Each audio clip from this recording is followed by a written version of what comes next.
Good morning to everyone. In this lecture, EC8691 microprocessor and microcontroller, Unit 1 8086 microprocessor.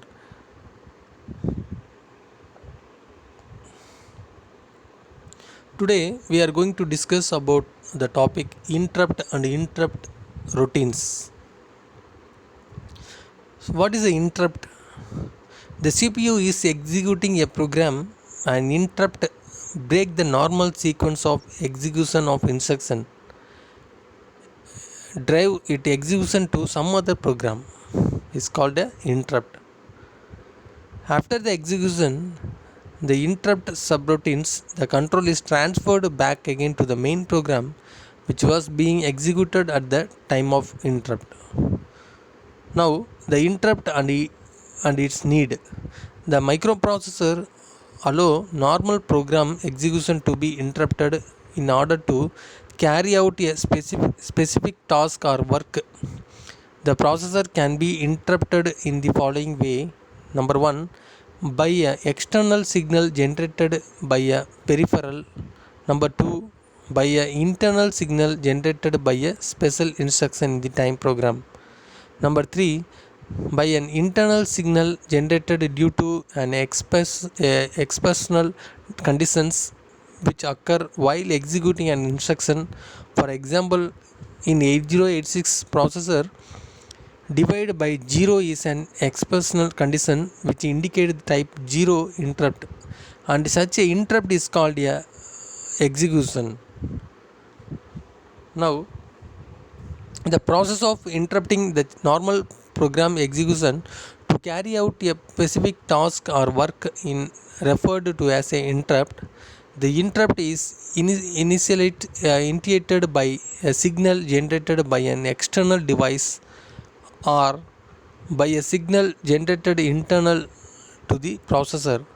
When a microprocessor receives an interrupt signal, it stops executing current normal program, save the status of various registers, that is a control register, flag register in case of 8086 in stack, and the processor execute a subroutine procedure in order to perform specific task or work requested by the interrupt. The subroutine procedure that is executed in response to an interrupt is also called an interrupt service subroutine.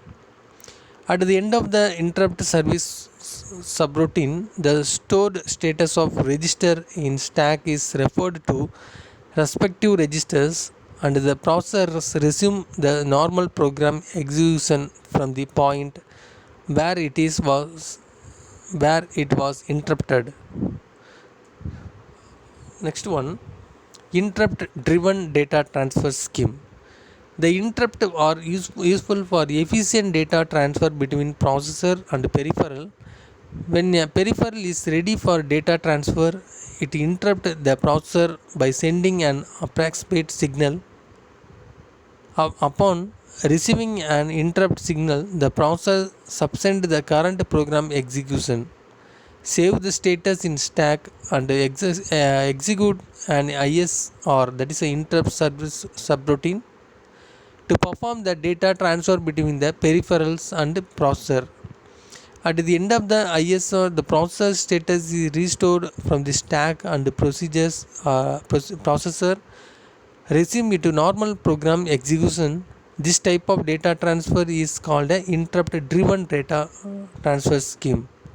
The data transfer between the processor and peripheral devices can be implemented either by polling technique, by the interrupt method.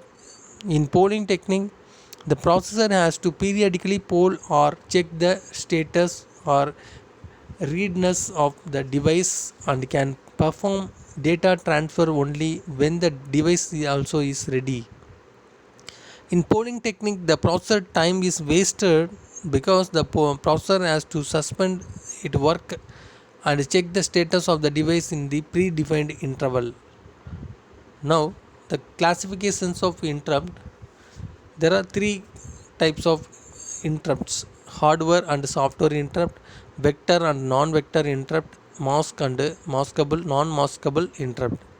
The interrupt initiated by external hardware by sending an appropriate signal to the interrupt pin of the processor is called a hardware interrupt. The 8086 processor has two interrupt pin, that is a interrupt request and a non-maskable interrupt NMI. The interrupt initiated by applying approximate signal to these pins are called hardware interrupt of 8086. The software interrupt are programmed instructions. These instructions are inserted or desired location in a program. While running a program, if software interrupt instruct is encountered, then the processor initiate an interrupt. The 8086 processor has 256 types of software interrupt. The software interrupt instruct is int, where n is a type of number in the range of 0 to 255. So in this lecture we are discuss the interrupt and interrupt subroutines, and what is the need of interrupt, and what is the interrupt driven data transfer scheme, and what are the different types of interrupt in 8086 microprocessor. Thank you for watching this video.